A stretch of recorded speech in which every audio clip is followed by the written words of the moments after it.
I've been fortunate in life.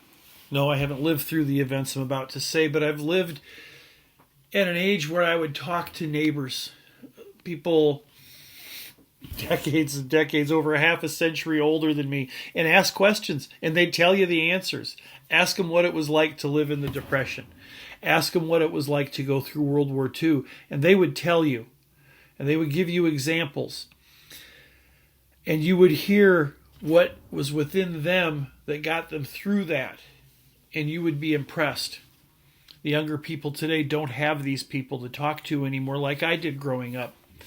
And when I was grow up, I would always hear things like duty, honor, glory, country, integrity, character.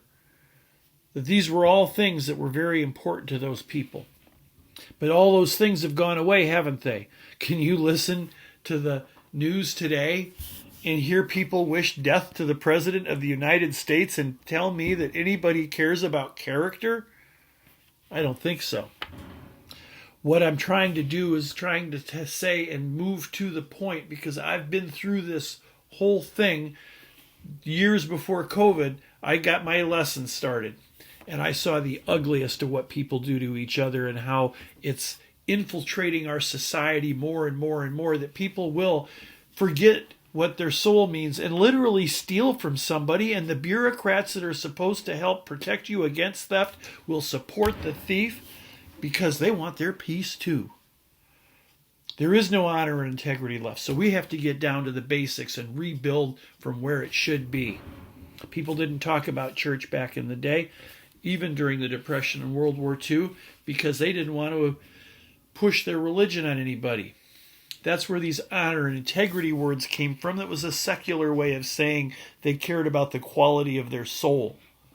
That's what they were saying. Well, we got to get rid of that secular language, because the secular people have used secularism to destroy all the good things that we had in our country. It used to be you could work for a company for 30 some years or 30 years and get a pension, until somebody who didn't have a soul figured out that you could sell the assets of a company and not have to pay the pension. And all those people that took less money because they knew they were going to get a pension, they used to sacrifice for today for a better tomorrow. Well, guess what happened? They sacrificed today, and the better tomorrow they didn't get. It was stolen from them because people didn't care.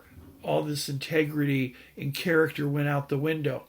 There are very few towns that I know of that still have 100-year-old companies employing the people of the community like the old ways were done. Very few. Most of the companies that were the bedrock of communities have been sold and moved out. We have to get back to the basics, and the basics of everything good about the greatest generations came from God. You don't have to believe in God. You only have to believe in one thing right now, and that's that you have a soul. You have to believe that you have a soul, and you have to believe that the quality of your soul is important, and it's the most valuable possession you have.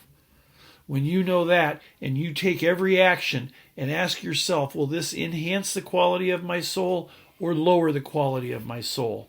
And be honest, because the soul is the one thing nobody can make for you, and it's the one thing nobody can take you away. They can ridicule you, they can malign you, they can beat you, they can jail you, they can take all your possessions, they can even kill you.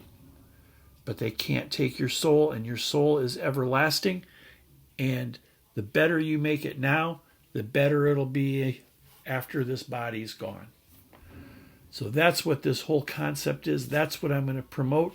I hope to have a good series of these videos to get us started on the right conversation. And if there's enough support, I'll start what might just as well be the University of Soul. And it will be how we can work going forward and solve every problem that faces us today. Personally, businessly, politically, every problem can be solved from the right attitude. And I hope to share that.